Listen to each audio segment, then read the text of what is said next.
All right, so we're now recording. I want to first start out with a disclaimer that I'm not doing this as any kind of guarantee that you'll pass the certification exam if you take it after attending these study halls. But I do know that this will help. This should help you see what areas you might want to study further on your own.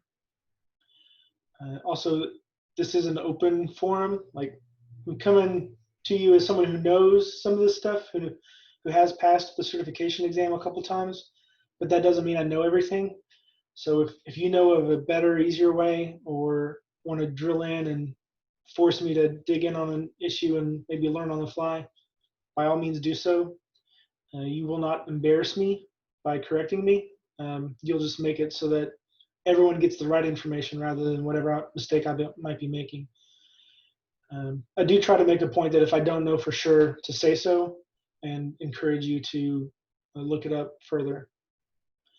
And also, this is not an official Tableau User Group event. I was able to use our user group forum to get the word out and to invite people and invite you. But this isn't an official Tableau event. This is just people, average Tableau users trying to get better at Tableau and get good enough to pass the certification exam together. With that, my curriculum is all based on the Desktop Certified Associate exam guide. This is the second level Tableau Desktop certification. There's a lower level that is the Desktop Specialist, and that's the $100 one that doesn't expire. And I think that's still at discount until June 30th for $50. And then this one is, again, like the second level. I believe it's $250 to take the exam, and it expires after 2 years. We can go over throughout some of the test taking strategies as you're trying to answer questions. We covered that a lot in our first session. If you do have questions about that, feel free to chime in. I will largely focus on just calculations specifically. This PDF is available from tableau.com. Just go to tableau.com and search a certification, and that will take you to their section about that, and you can click on more details for the certification you're interested in. Also, I shared this a bit ago. If you want to unmute yourself temporarily, Zoom has, and you're on your computer, Zoom has a handy trick where you can just hold down the space bar and you will be unmuted for as long as you hold down the space bar. So it's kind of like standing up to speak. It's like the digital equivalent of standing up to speak.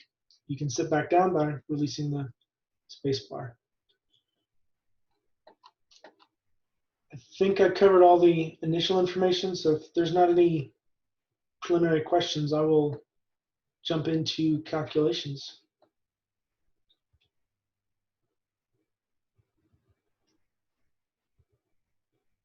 I don't want to keep this down here for reference. Okay, so the first bullet point in the checklist, so to speak, is manipulating string and date calculations. So I've got a workbook here, made for this purpose, and using the sample superstore, and I made a folder for these calculations. So the string bit, let's look at a customer name. All right, we can create a calculated field. If we know one of the fields in which we're going to use in our calculation, we can just directly go from that column, that field, and create a calculated field from there. And Tableau has a handy reference guide. When you first open desktop, it might look like this. You can click this little caret to expand additional information, kind of like a inline help. And in here, there's different categorizations of calculations. So since we're on strings, we'll cover strings. I'm not going to go over every single one of these, mostly introduce some of the more common ones. If there's one that you feel like you should be able to use or would like to know how to use, I'm happy to do that. Just let me know. If it's one I don't know how to use, we can learn together. So customer name, I want to take one step back here and describe customer name.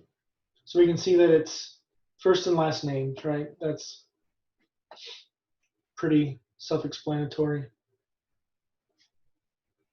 We could do string manipulation such that maybe we care about certain text within that string. The very common use is looking for certain substrings within that string or that text. So let's, just as a random kind of, for instance, what if we wanted to know whether the customer has the name Smith somewhere in their name. So the calculation is valid. And right now, it just takes two parameters, right? Clicking on some parameter, having the cursor on one of the parameters, you can see what types it takes. So customer name, well, to use the contains function, you need a string and a substring. If you need further information, clicking on the name of the function itself rather than the parameter will pop up additional information here in the gray section that we revealed by clicking this caret. So we know that now that function returns true or false. It'll return true if it finds the substring somewhere within the string provided. So as an example, ALCU would return true because within the word calculation, ALCU is right here, the second, third, fourth, and fifth characters in the word. Now you don't have to use string literals like this. You can use column names. And I'll just click OK. And notice what it did was it created the Smith customer field. And I know this is a calculated field because it has that little equal sign in front of it. And you can see I've done this before. And if I go to describe it, it's simply going to give me the three values of true, false, or null. Now what that does allow is I could bring this over and see that, yes, Aaron Bergman is not a Smith customer because Smith doesn't appear anywhere in the customer's name. Let's scroll down. Here I've got Erica Smith, Aaron Smith, Joy Smith, Lynn Smith. So the contains function is really handy because it doesn't matter where within the string it appears, you can just use it.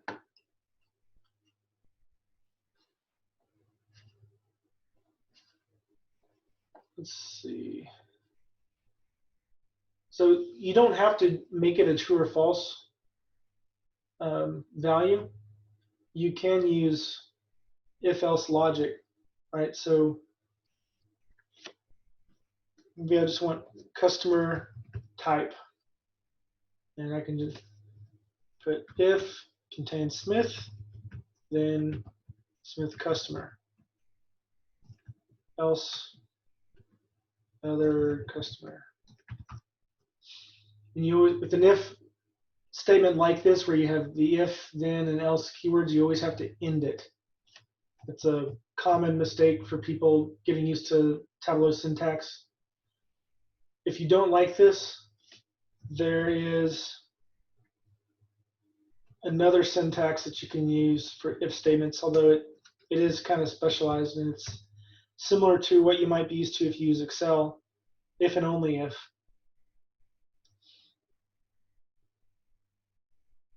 So if and only if customer name contains Smith,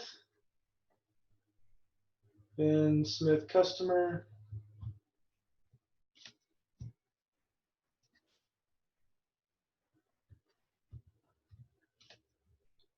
And you got to end the parentheses. One thing I like to do, especially when I have functions within functions like this, is to make it more readable. I'll put like each parameter on its own line. And whether you have commas in front or after is up to your personal choice. And I'm just hitting the tab key to put 4 or 5 spaces between. But now, I know the if and only if takes 3 up to 4 parameters. And I've got 1, 2, 3 parameters here. So it's a little easier to read, and I know that one of these parameters is a function. So if I click OK, I'll go back to notice too that customer type now it still has an equal sign because it's a calculated field, but instead of TF, it's ABC. And instead of returning true or false, it's returning the string value that I specified.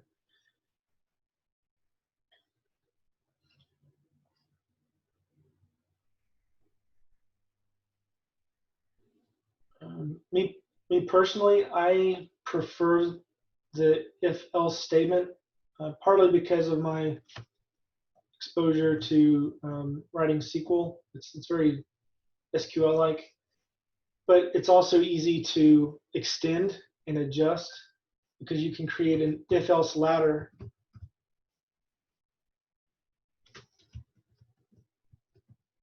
So not only do I care about Smith customers, maybe I also care about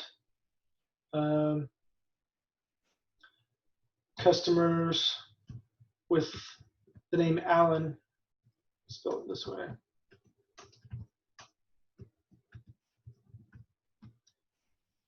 And all I had to do is add 1 line of code here. But if I was using the if and only if, that would get a lot more complicated because I would have had to have put like another if and only if statement within this piece, and so on and so forth. And you end up with this really ugly, hard to read if statement. Whereas here, you can make it pretty easy to read, especially if you use white space effectively.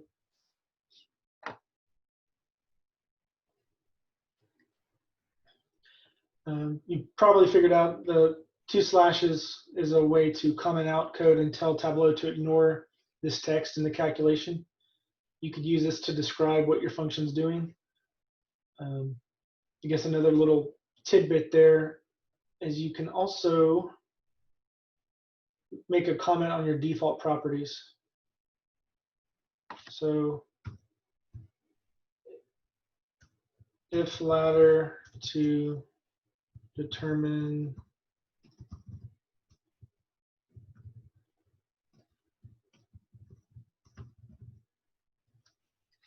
and what that'll do is it will show up on your tooltip hover over of the field itself in the dimension or measures section. And it'll also show up if you publish this to Tableau server in the Ask Data section in the metadata that shows up there if the user has access to see that information. So that's not necessarily calculation specific, but that's a little bonus. Let's see. Any questions so far about what I've shown or suggested? Nick, can you show me one more time where you went to enter that metadata? Sure. It's you right click or you click on the caret here, default properties, and comment. And you can even get kind of fancy. And if you want to spell out that this is a field within Tableau, you could put the brackets around it, make it orange. Orange like it does in a calculated, when you're editing a calculation. And that will show up here. So formatting persists through. It's just like editing a tooltip, except on the field itself.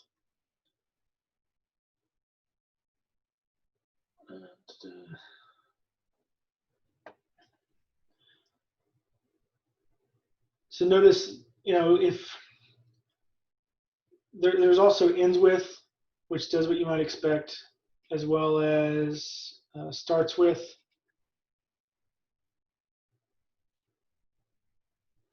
There's a split calculation, which I'll show you. I personally don't ever explicitly write out the split. Tableau has UI stuff that can make that much easier, and then you can look at it after Tableau has done the work for you and reverse engineer it. So, as an example, a great use case, right? Maybe your data is got the first and last name, but you need to format it so that it's last name first, right? And we know that it's first name space last name, the way this is coming in. So what you can do is clicking on that field, transform. Clicking split will, basically it's asking Tableau to figure it out for you, to take a best guess based on the data. And then custom split is to be explicit. So let's just try split and see what happens. Now it created 3 and 4 because in this workbook I've already done the split exercise. It would have normally been 1 and 2.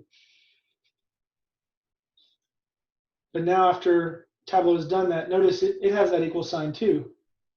So if I go to edit it, Tableau is telling me what it did for me.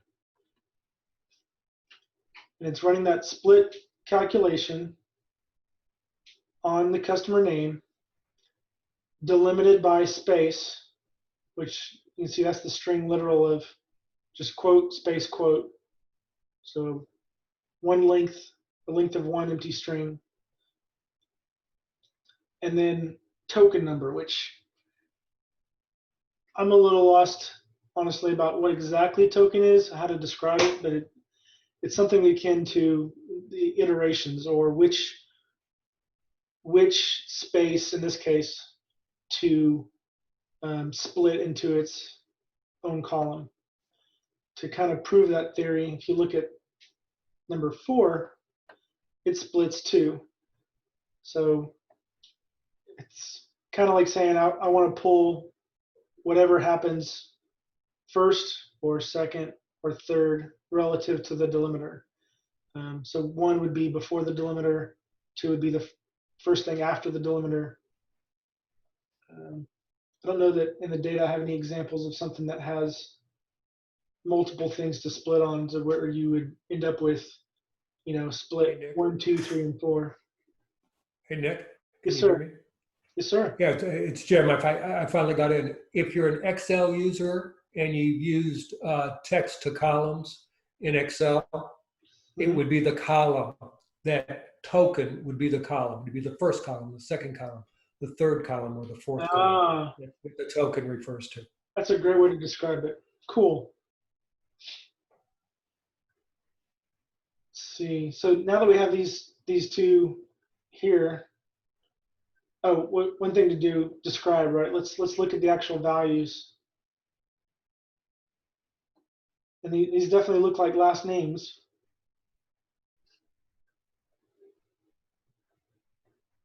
And then also first names.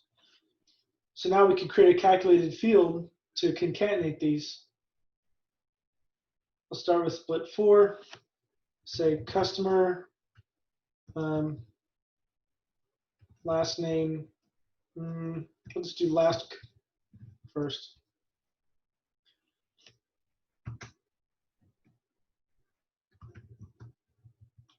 Oops, not 3.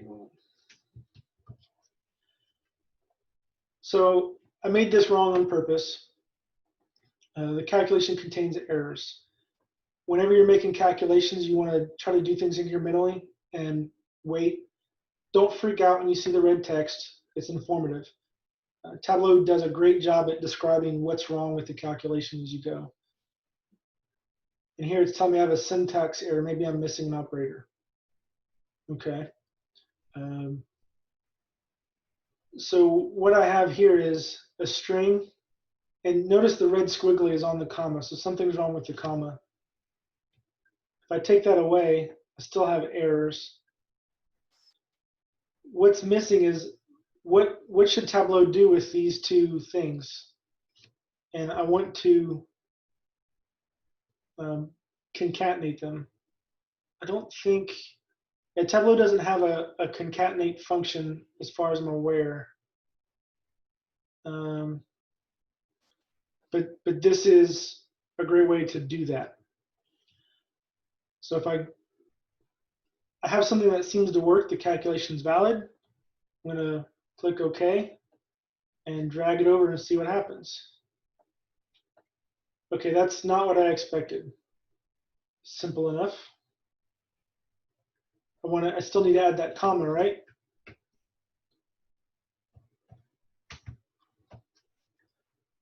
All right, now I'm getting those errors again. And the thing is this is a string, or ABC, and this is a string, but Tableau doesn't know that this is a string, right? You have to spell out what text you want to be between, including the spaces. So we'll click apply, and you can see it change. We'll go ahead and close this. So now we're seeing what we expect.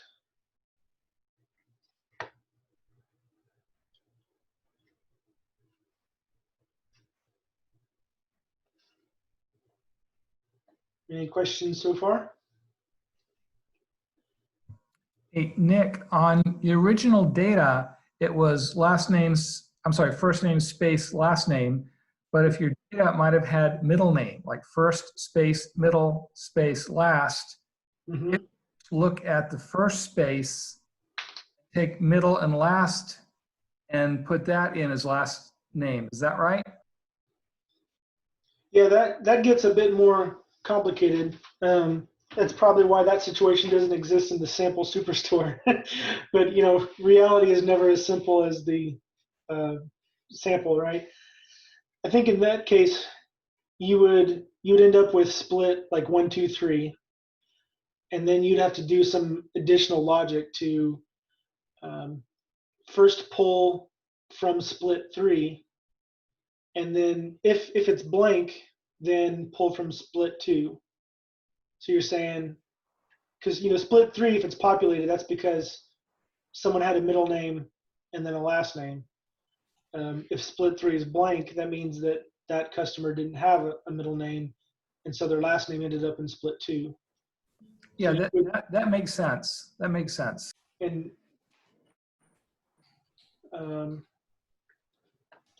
I think somebody asked about an if null. Can you add if null to a ladder? So the way that I would do that is using is null within the if ladder. So let's see, do I keep my customer type?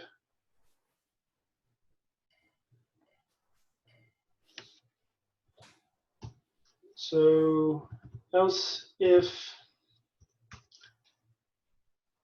I'm trying to think if there's any data in here that's null.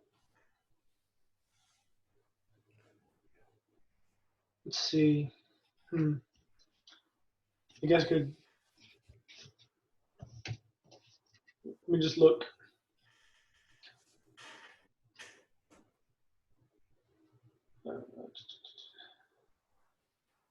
Oh wait, customer is Smith would return nulls, it said.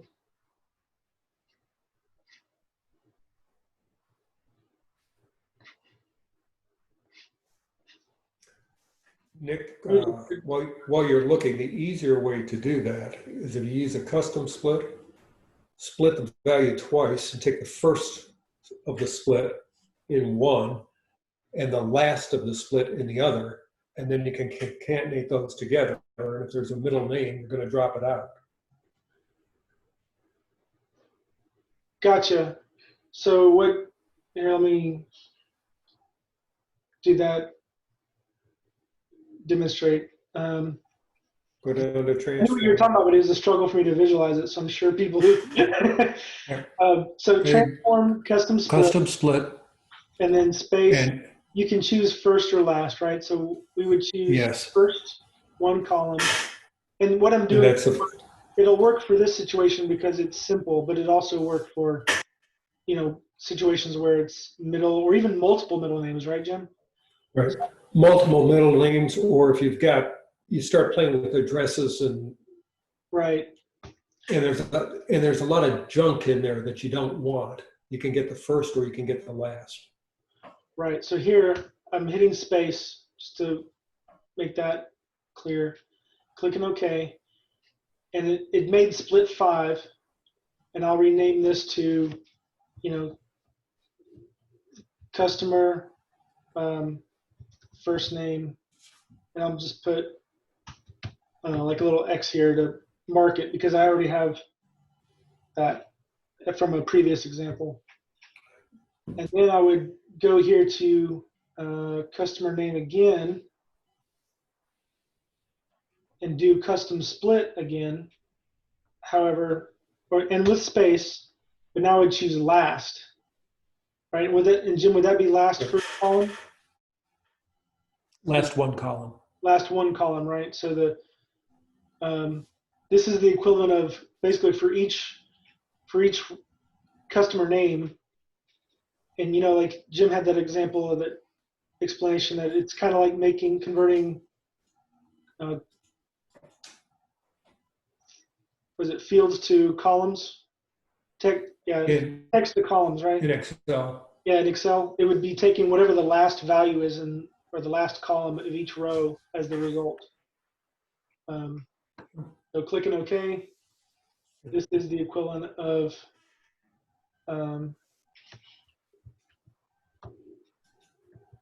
customer last name. Again with the little X. And we can also compare these a bit. So this is the simple case where it was the automatic split and customer names are just first and last. It's a simple situation. Here, what it did, it went -1 as the token. So yeah, like I said, I don't fully understand all that, but I do know that you end up with last names. Going back to the if null situation, customer. So else if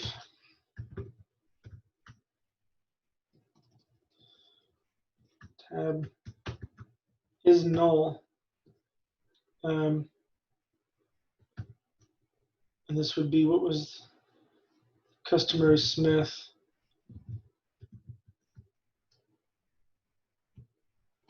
So this will return true if the customer is null.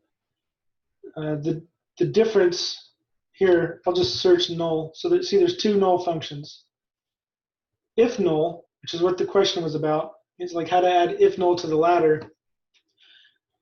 Is the trick is it returns the first expression or first value in the function, the first parameter, if it's not null. If it is null, then they'll return the second expression, and they provide this example here. So the ask was like, hey, is there a way to do like an else if null?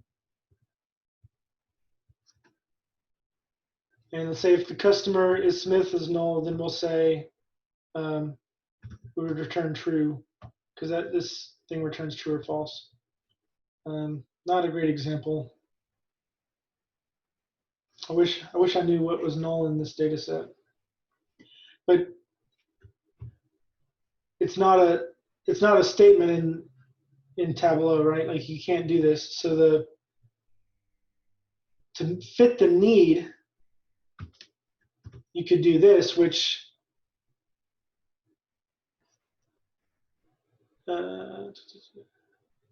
elf is null, and then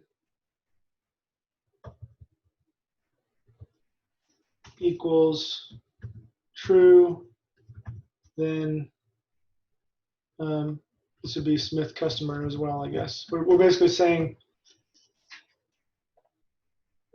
I'm doing something wrong. Do you mean Boolean? Oh, yeah.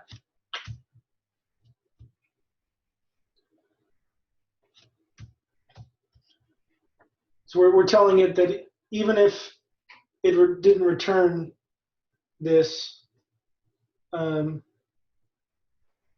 we're saying if it doesn't return false, this evaluation, we want it to go ahead and say they're a Smith customer. Not a very intuitive answer, and I apologize. This is a bit more technical. But notice one thing that's maybe of note for some of you, you don't have to put this in. Like, it still works. The calculation is valid either way. To me, it's a bit more readable if you don't include it, but that's personal preference, because it's saying if it's null, because is null sounds like it's a true or false kind of question, yes or no. If it's null, then Smith customer. I guess we could just say customer is Smith is null. That might make a little more sense.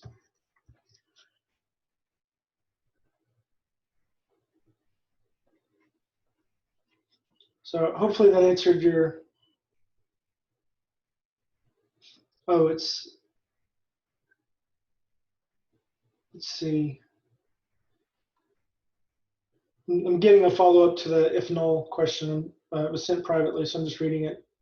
Just had trouble with if null, X, Y, else if. Yeah, I think even then,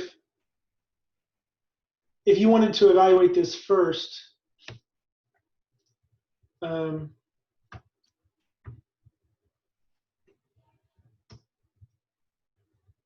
you still have to pull the trick of is null.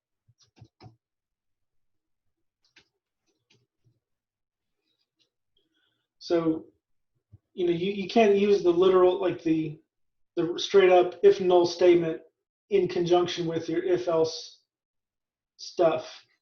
At least not with the latter portion. If null is great within the if and the else. So, like maybe if null,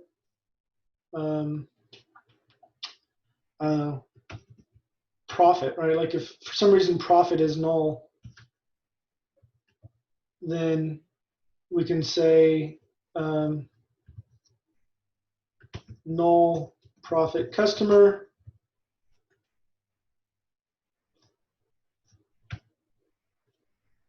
And takes two expressions. What's wrong then? The float. Do you mean float? Oh, okay. So the problem here is if null takes, all it's telling me here is that it takes expression 1 and expression 2. What this isn't telling me that is also true is that the two expressions have to be the same type, right? And the error is giving me that clue. And what I'm doing is I'm trying to compare profit, which is a float, to returning the string. Because remember, this thing, if profit is not null, it's going to return profit.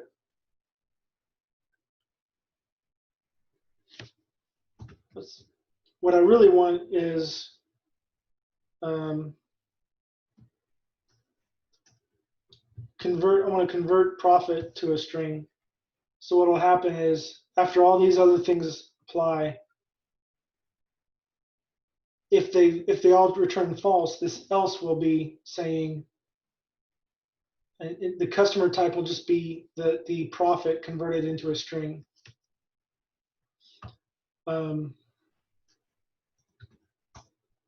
then I could go further, as like for from customer. Not, again, this is not anywhere close to a real world situation.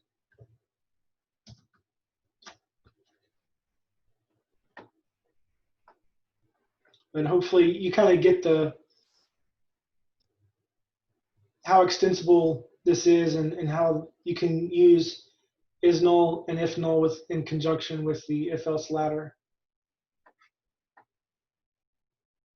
But if null is super valuable, it's just don't use it in the if else ladder. Let's see, there's another paragraph kind of question in the chat here. This is how the most.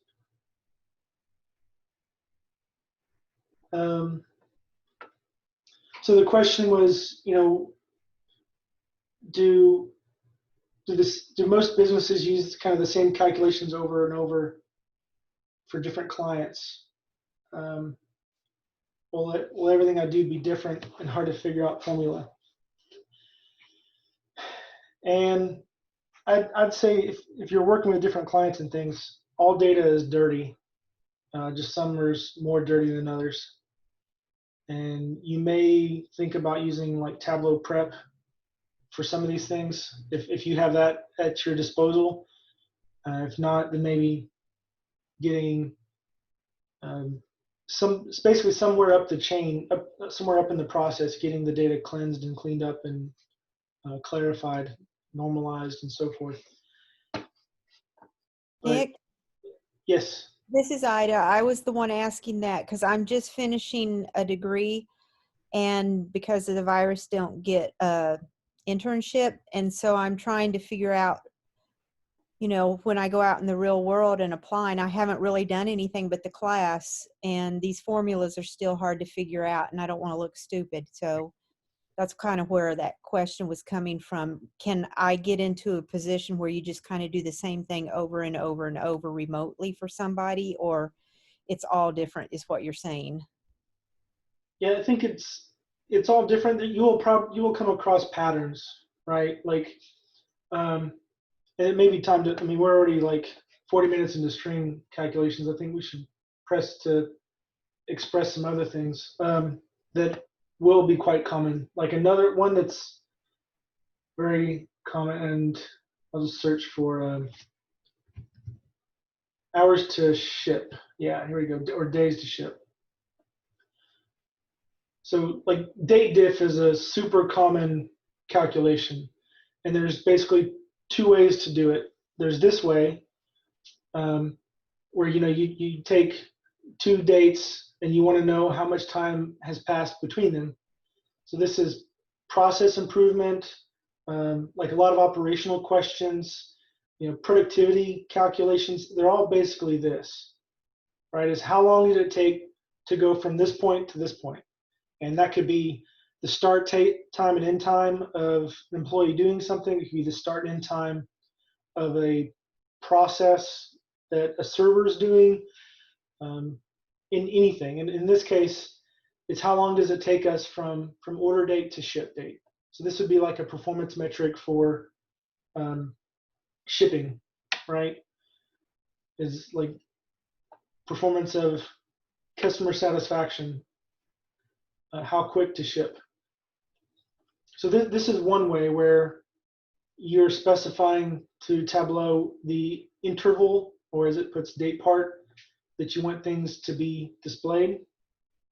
If I, again, click on the function, and another great cheat, either for the exam or just real use, you have the situation where you're being asked, hey, what's the difference in days? How long does it take to do this? Well, you're going to work with dates, right? So let's look in this dropdown for any kind of date calculation. Ta-da. And notice almost all of them have the word date in them.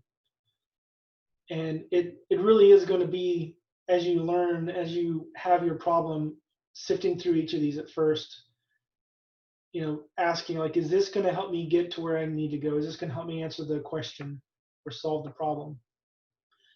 And chances are one or two or three of these might help you. They might be a step in that direction, and you just have to string them together strategically. Hopefully it can be just one simple calculation. So I mentioned before that there's two ways to do this. There's this kind where you are explicitly calling a function. There's another where I'm going to create a calculation, and it's something you might be familiar with in Excel. You just do ship date minus order date.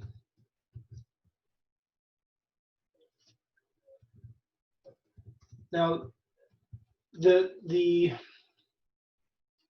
number that's provided will differ, because here I think it defaults to days. But with the date diff calc, see, I have an hours to ship. And here I specified it in minutes and divided it by 60 to convert it back into hours. What this does is it gives me the decimal. So if I don't think the range will give me the decimal, but yeah, it does.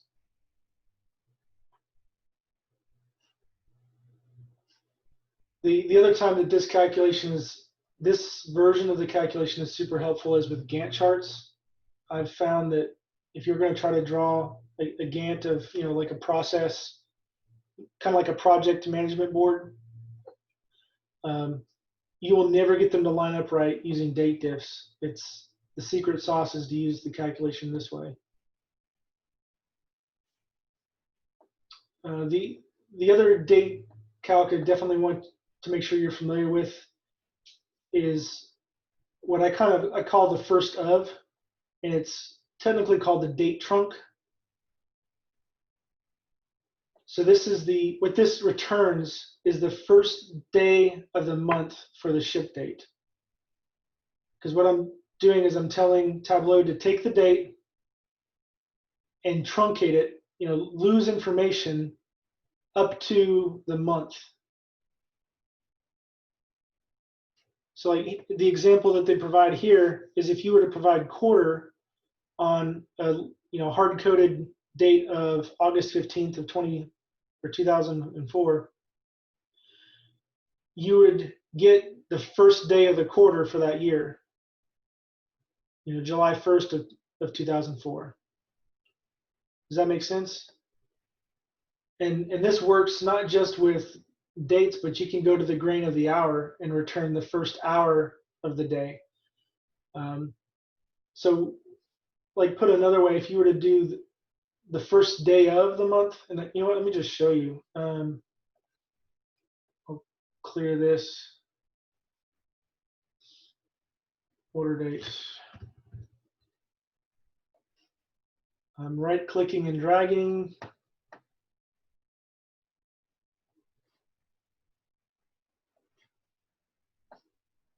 And if I do the first, oh wait, my bad. I'm going to right-click and drag again and choose just the discrete again. I'll right-click and drag the first hour of discrete. So here you can see literally the order date was the 1st of January, or sorry, the 3rd of January. But converting it to the first day of the month lops off the 3rd and just cuts it straight to the 1st at midnight. Like you're losing the hour information as well, because the order date could be at a certain time of day on the 3rd, but by truncating it to the first day of the month, you're truncating it to the first day of the month at midnight. It turns out, I guess, that the order date is simply just the date and not the date time, because when I do the first hour of, all the hours are at midnight. I wonder if ship date has different hours. No, they're all just dates. So that's unfortunate. But hopefully you get the idea or can understand what it would be doing. I'm looking at this and seeing that I'm not sure why this is saying the 8th. It's saying 8 because you took the hour. What? Yes. Really? Are you sure? Yes. Yes. Oh, see, this is how I learn things. Yeah. Because, you know, part of this is me studying for the exam too. Yeah. Yeah. But so it loses. So what else does it?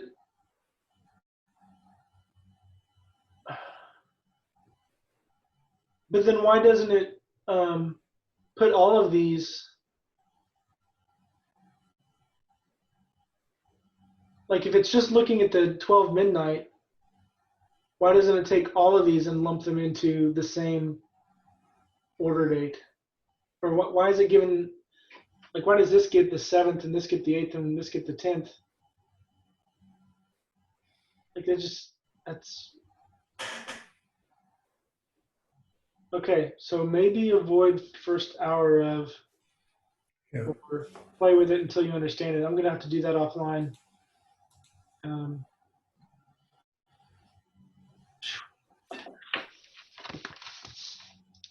Apologies for doing that without first understanding it. First hour.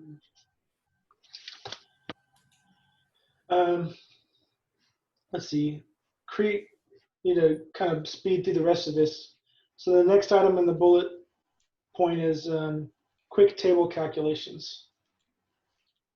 So a very common one I use all the time is percent of total. So this is just the sum of sales, except notice that there's this little delta symbol on the pill, and that's because I put a table calculation on it. If I clear the table calc, you know, this is what it looked like originally. A great reason I like to do it this way is because volume can vary, right? But you want to know if the distribution of something is really changing over time or not. And it can be hard to know. Oops, I was back too far. It can be hard to know if, you know, this is bigger than that, or not, or equal. Like it looks like segment-wise home office is growing relative to the rest, and it's just hard to tell. But if you do percent of total, and that's part of the quick table calculations, first what it does is it treats each mark as the numerator, and then it treats the sum of all these marks together as the denominator. Put another way, if I go to edit table calculation, you know, Tableau will highlight all these things here and give me this little 1 in bracket, 2 in bracket. It's giving me that clue, and it's saying that it's calculating table across. If I change that to cell, notice now that it highlights just 1 year, because this year represents a cell, and the ones are all here too. So now it's telling me that each of these is considered part of the numerator, and this is what's used to come up with the 100% for the denominator. All of these together are the 100%. I could do specific dimensions. I don't know what this is going to look like. Okay, so this could be useful in an analysis as well. What it's saying here, let me just see what it's. Yeah, so 100% is calculated along this way. Each segment makes up 100%. So now I can see that year over year, how much of the consumer segment was taken up in each year. Does that make sense? It's visualized for your help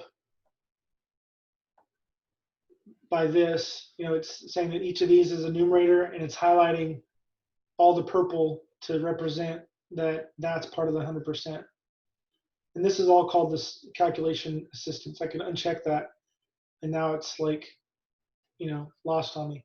But coming back to, I guess, my original statement, this percent of total calculated to the cell, I use a lot in daily practice, especially with a variable volume month to month, year to year, and so on.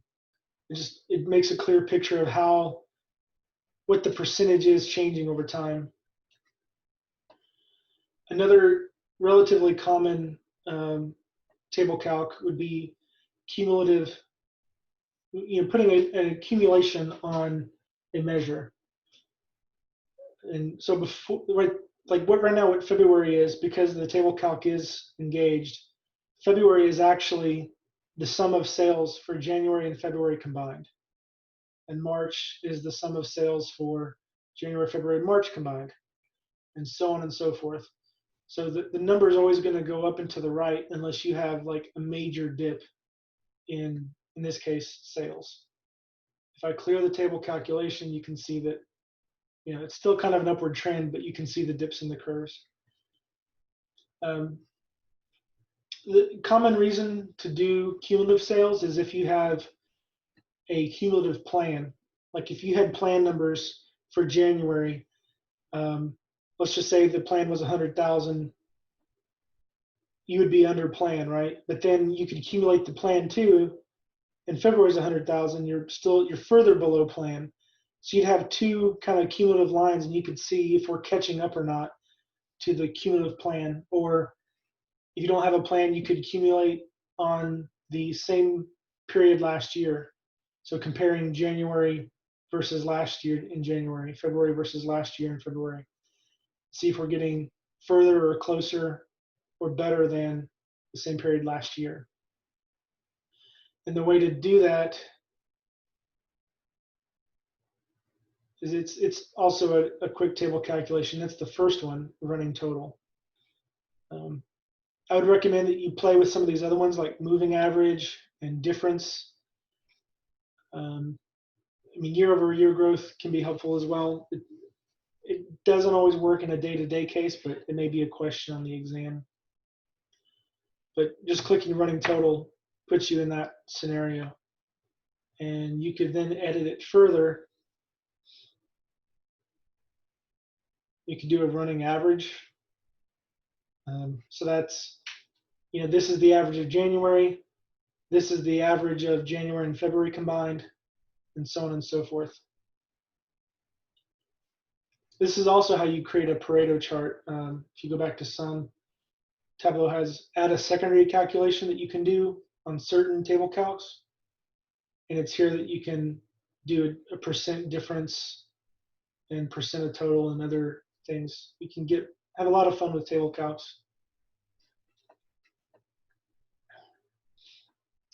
All right, who's up for some level of detail calculations? So I have level of detail is like the phrase level of detail is similar to grain, if you've ever used that.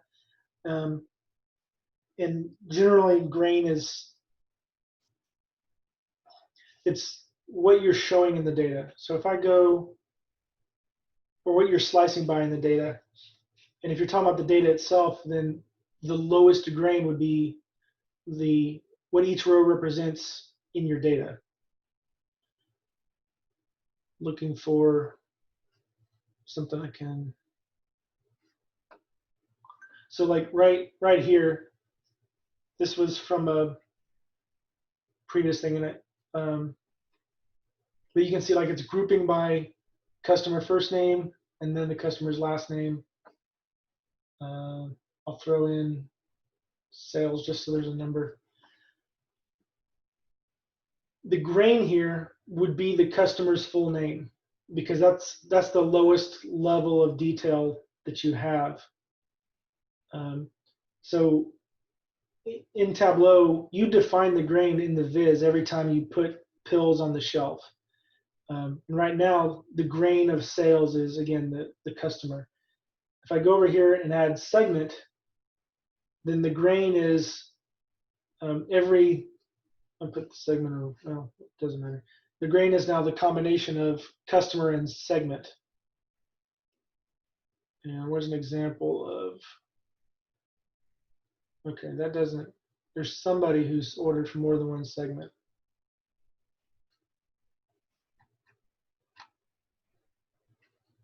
Let's try it.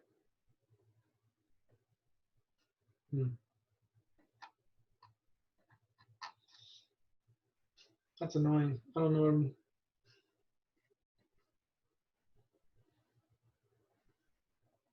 I know I saw that before. Anyway, I'm gonna have to move on, or proceed really. So what happens when you want to show the sales by segment, but then right next to it, in fact, I know what I'll do. I'll do category.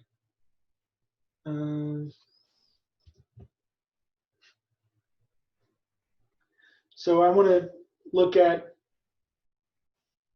I've got sales by category, but I want to know how much, what are the sales for this customer by segment, and not without regard to category.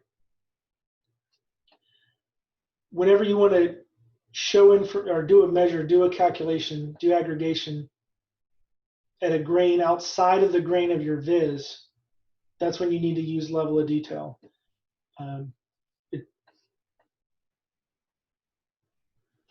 So to create a simple level of detail,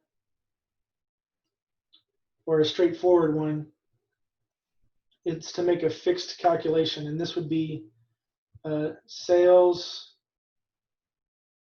per customer and segment. That's what I want, and that's what we'll put together here. So first, the thing is the syntax has the curly braces.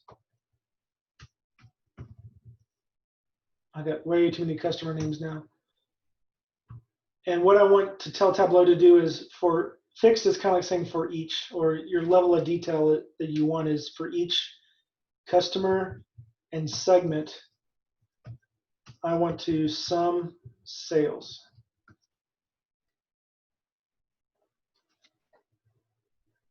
And now if I bring that in,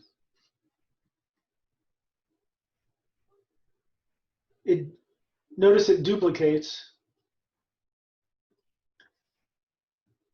But you can calculate this further, right? If you wanted to know the percentage of sales in furniture for the customer sales across the entire segment, you can easily calculate that, because you can chain your calculations together.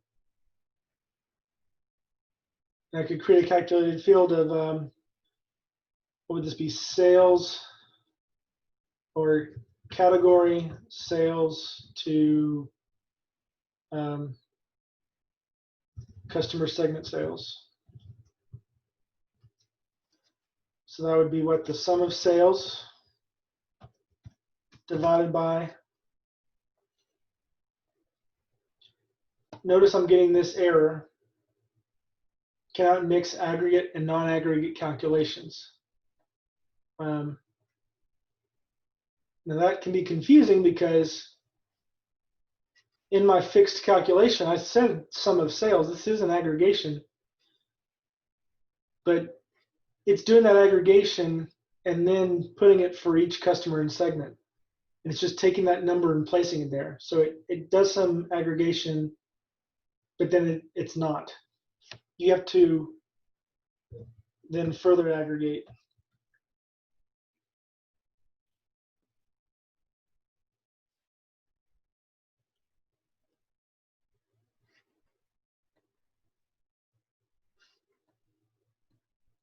Where'd it go? I need to change the number format to a percent.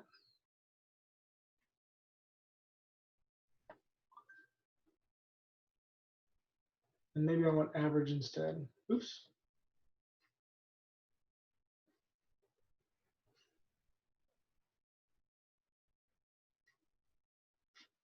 Okay.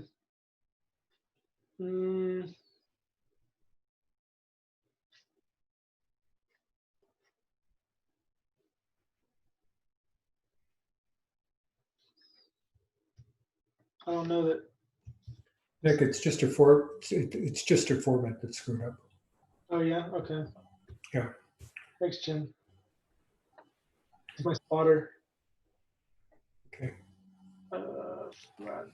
I thought I pane. Okay. Pane percent. There we go.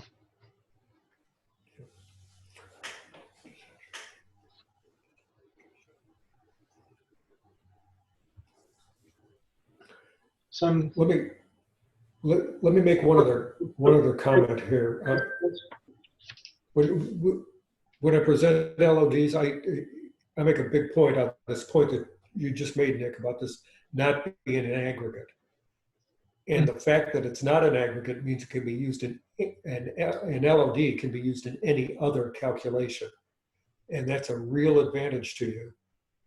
I tend to overuse them, but that's a real advantage to you because you can use them in this simple calculation, nest them in other LODs, or you can use them in table calculations. Right, and you all see what this is doing now, right? It's taking this number, dividing by this number to give you what percentage of these sales make up this, customer sales per segment group. Another thing with LODs, fixed is the most common example, and that's where you're explicitly defining the grain and not regarding the grain of the viz at all. So here, like, this number will always be 886, no matter what pills I draw onto the canvas. It'll just duplicate because I fixed the grain to customer and segment. I could take segment away, and it's still going to be 886. Nick, can you go back and show me how you did the level of detail? I don't think I'm recalling that. No worries. Yeah, I went through it pretty quick. Oh, not that one. This one. And this is actually kind of a complex example. Most of the time you start out with just specifying one grain. But you can, if it helps a lot, if you sort of see fixed as saying for each. So for each customer name and segment combination, okay, I want to get the sum of sales. Okay, thanks. Yep, no worries. And so sales per is actually kind of a misnomer. It would probably just be customer and segment sales.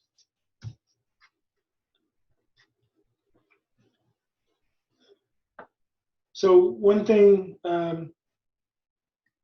include and exclude are rare just because they're kind of hard to follow and they're so nuanced to each specific viz. So it's a calculation that you have to be mindful of a lot when you use them, or use by clicking and dragging the pill over. What I have here is of an example. Let me go into display mode. Actually, I'll back up. So I have 3 different customer sales calculations, all of them LODs, and I named them after the keyword I used. I put exclamation just so that fixed showed up first in the list. So you can ignore the exclamation point other than knowing that. And where's it? Here we go. So I'll show fixed first. So this is very close to what you saw before. What this is basically doing is it's telling me basically the lifetime value of the customer, right? That's a common calculation across lines of business, across industries, is how much value has this customer generated for us since they became a customer. And that's what this calculation is saying, assuming that the data set includes all history over time. Does that make sense so far? Yes, thank you. Yeah, okay. So next, though, to do the include, because that's a little more intuitive than exclude. It looks exactly the same. The only difference in syntax is instead of fixed, it's include. And what you're saying is, what you're telling Tableau to do is, take the grain that's in the viz and do the calculation for the sum of sales, but include customer name to the grain, even if customer name isn't in the viz. And if you can just kind of get that conceptually, you don't have to visualize what the numbers are doing just yet. I'll show you. But if you can kind of understand at a high level the syntax there, we can press forward to exclude, which you might be able to guess. same syntax, just a different keyword. And here you're saying use the grain of the viz. However, if customer name is in the grain, exclude it, ignore that grain, and pretend like everything else in the grain is fixed to the sum of sales, or for each for each on that other than customer name. And seeing it helps a whole lot. So just scroll to the top. So I've got customer sales, exclude. I'm going to move fixed over. And again, it's fixed to the customer name, right? So looking at Aaron Bergman, we saw that 886 before. This is the lifetime value of the customer. It disregards the grain of the year because I said fix the sum of sales to just the customer. I was explicit in just setting the grain to the customer. Include is to some extent unnecessary because what I did was I told that level of detail calculation to use the grain of the viz and include the customer name. So this is telling me that the total sales for that customer in 2016 was this amount, and in 2018 was this amount. Notice that these two add up to 886. And if you want to cheat, 2 items selected, sum of measure values 886. Now, customer sales here is saying, exclude the customer, but honor the grain of everything else. So this is consumer sales, all consumer sales for the year 2016.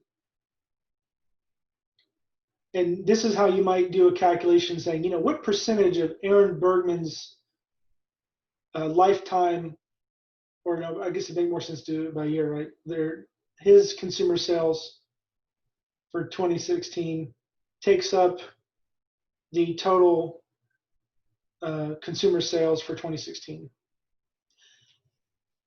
And the way you know that this is ignoring customer is by looking at the next consumer sales that we have in here for any customer.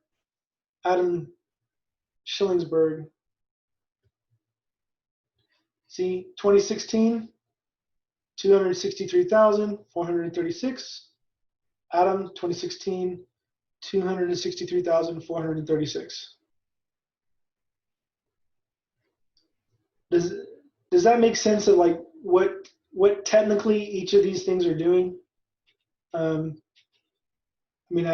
proud of this because it's the best way I've presented it so far, but I'm open to feedback because it could probably be even better.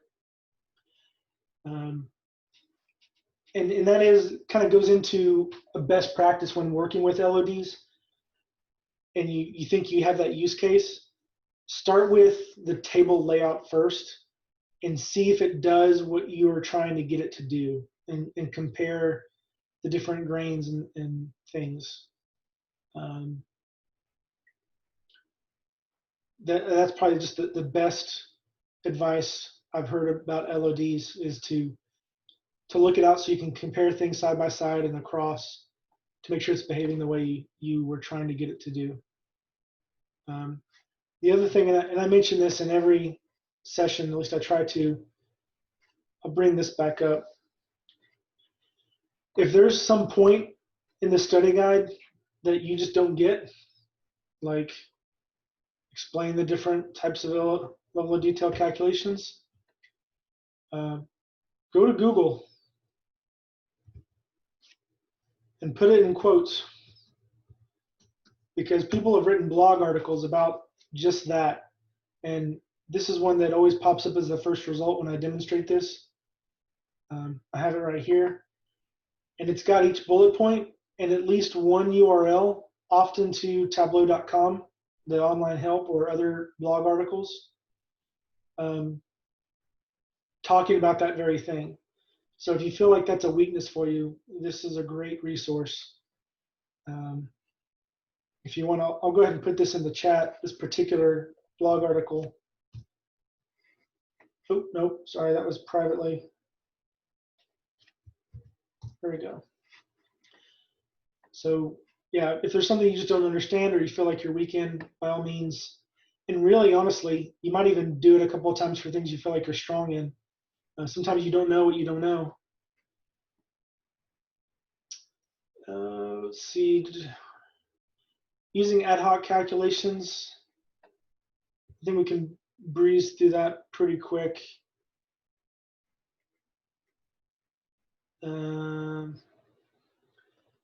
That's where you can double click on any pill that's on your rows and column shelf. And I think even in your measure shelf. So if I double click here, this doesn't necessarily make sense to do this, but this is an example of what you can do. Last name space plus, right? So now all of my customer names have last name space in front of them. Notice too, it puts the calculation here. I think there's a way you can put in comments.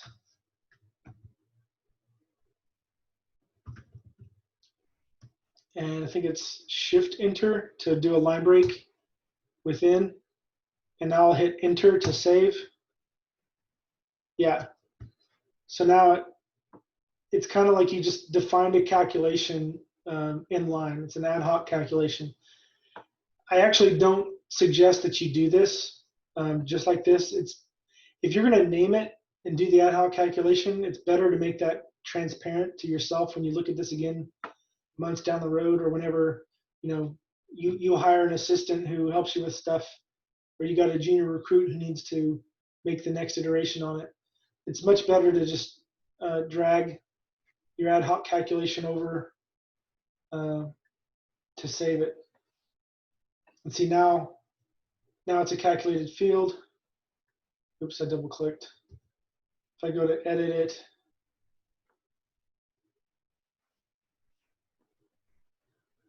so that's pretty much all I know about ad hoc calculations. The other example would be listed elsewhere here about using join calculations. Working with aggregation options, that is simply this, right? Like I've brought sales onto the canvas, but I've done it in several different ways. Every measure gets a default calculation, and I think the default is sum. There may be some exceptions to that, but generally, if you've not done anything else to the data to define the default explicitly, it starts out at sum. And the thing to know is that if you drag it on, whatever the default is, it doesn't put the aggregation as an adjective in front of the name. But because in this case, sum is the default, any other aggregation option you select, here by choosing these options, will put that abbreviation in front. To get around that, you would need to like duplicate or create a calculated field that does that aggregation for you. So if I like duplicate this, then I could specify this is the, maybe I want to spell out average. I don't want the abbreviation like Tableau does. I can make the average sales and make that default average, and then bring that on. And I'll put that next to average so that you can see that it does the same thing. Does that make sense? I'm glad we can kind of breeze through some of these, and feel free to chime in.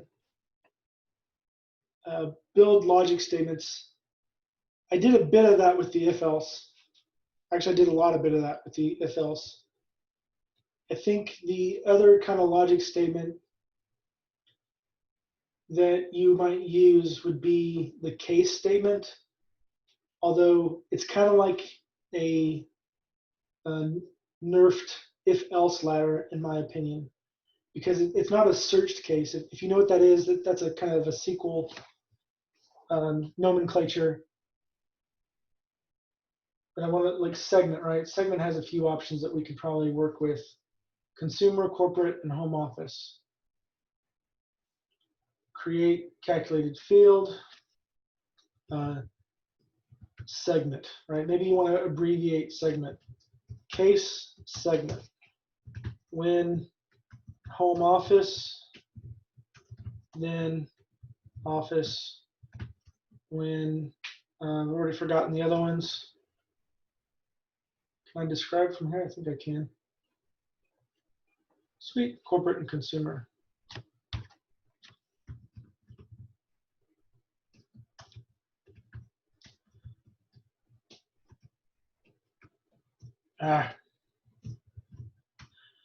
One thing you might notice too is that I'm using single quotes for my string literals,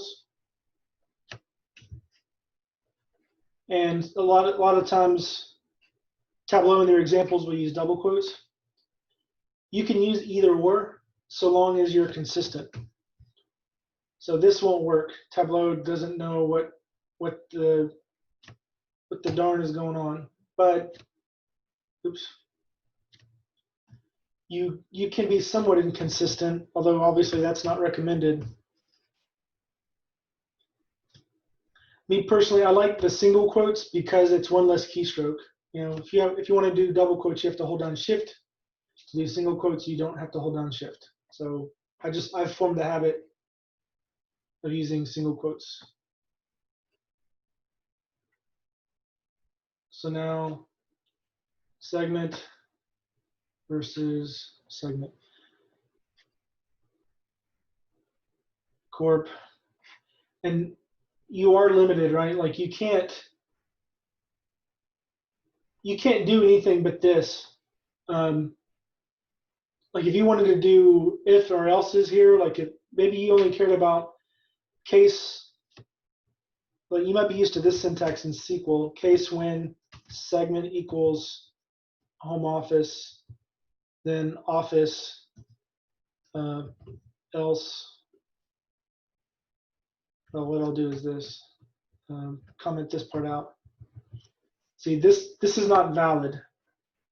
Tableau doesn't allow this kind of syntax where you know a case and then you do an evaluation and then a result. If you have this need to use this kind of syntax, that's when you would use an if else. You just have to change it to if.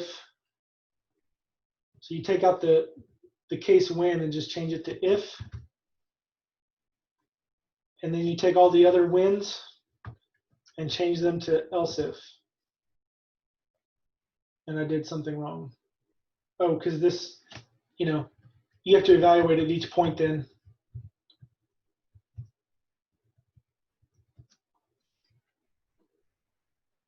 This gives you a lot of flexibility because then you could do else if and then customer is Smith,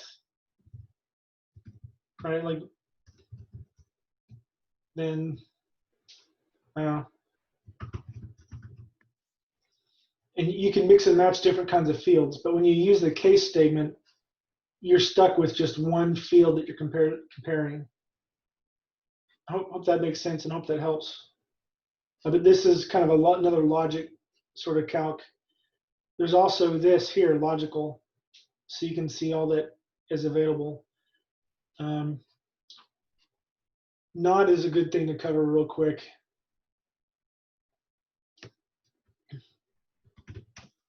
So, although that doesn't seem to work in this case. In this case, it would be on your if else kind of things. So what I'll do here is just duplicate this to demonstrate and edit. Customer is not Smith. And all you have to do is put the word not in front. So not simply just takes whatever this is. If it returns true, then it'll return false. And if this returns false, then this will return true. And again, with test taking and such, and even just in real life, don't be afraid to use this as a reference for quick cheats. Another common calc real quick is the ZN. This is kind of like if null.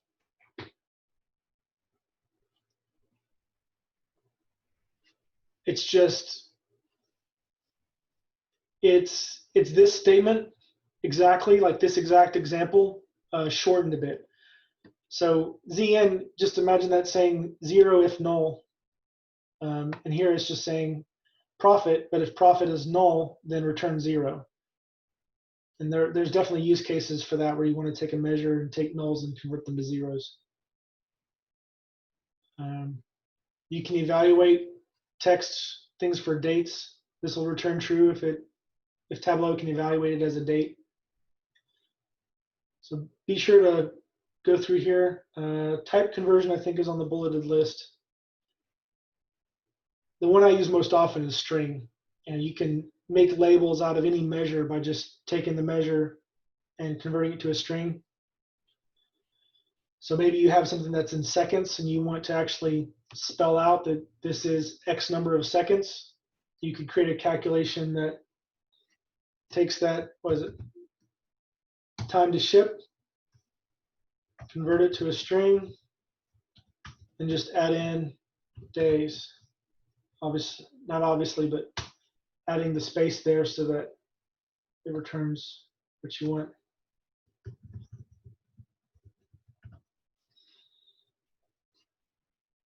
And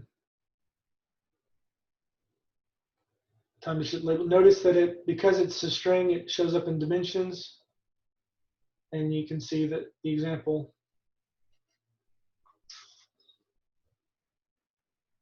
What else we got here with arithmetic? Yeah, we got 5 minutes. I can get through these 2 bullet points in 5 minutes. Join calcs or something we'll save for our next Thursday session. But the short of that is that you can use inline calculations when you're trying to join tables, like cross database joins and such. I won't try to demonstrate it other than showing you add new join clause and you can create a join calculation. And this is where you might do some transformations, like to remove spaces, or like I have an example here, but we ran out of time. Grand totals is actually really easy.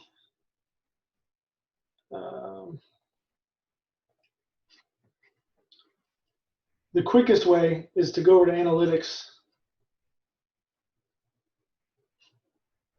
Do I already have totals? I do. Let me remove totals so I can show you. Okay. So yeah, I want to add grand totals to this. You click analytics and you can click and drag totals onto the box. Like notice I've got the red circle with the line through it everywhere else, but dragging it onto the box will then create the grand totals. Afterwards, I think you can right click here. Oh, no, maybe it's right click here. Yeah, you can put the column totals to the top, which is useful in some situations. And all this does, this is kind of like a level of detail calc, right? Because it's going to take the sum of sales without regard for this pill, without regard to the grain here. And then, arithmetic calculations. I think I have a very common problem that people new to Tableau might do is if they want to calculate profit ratio or some kind of ratio, they'll do it like this. And this is the right calculation, except what you're doing is you're creating the profit ratio for each row in your data. And really, to calculate profit ratio, you do it the way that Tableau did for you in the sample store. And you do the sum of profit divided by the sum of sales. And that's to make sure you don't average the average. And that's like a super quick rundown of that. If you Google average the average, you'll get a lot of opinion pieces and explanations of why you want to avoid it. Yeah, any like parting questions or comments?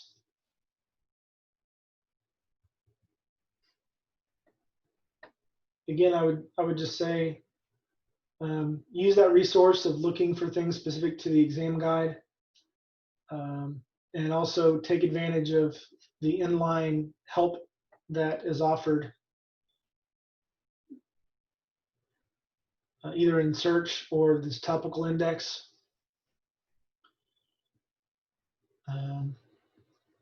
And let this calculation as valid be your friend. It's really good at telling you what won't work and why.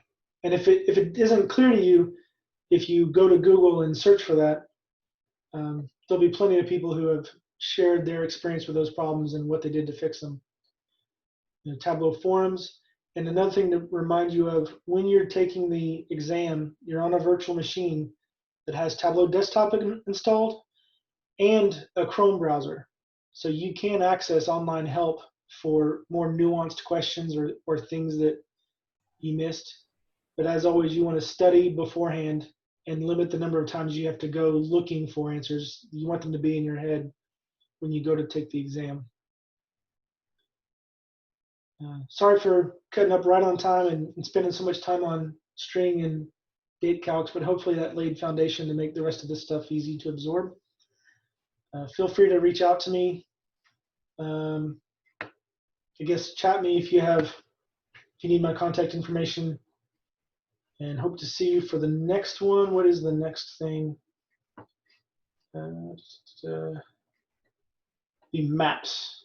So we'll briefly touch on join calculations, assuming I don't forget, keep me honest.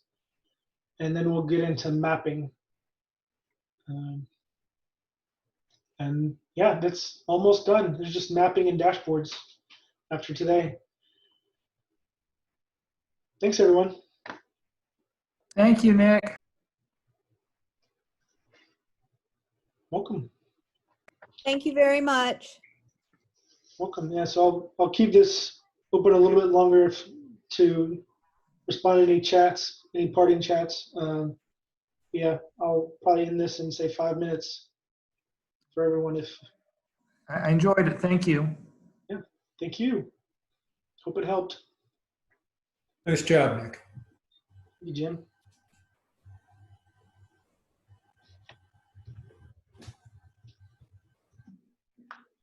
Thank you. Thank you. Take care.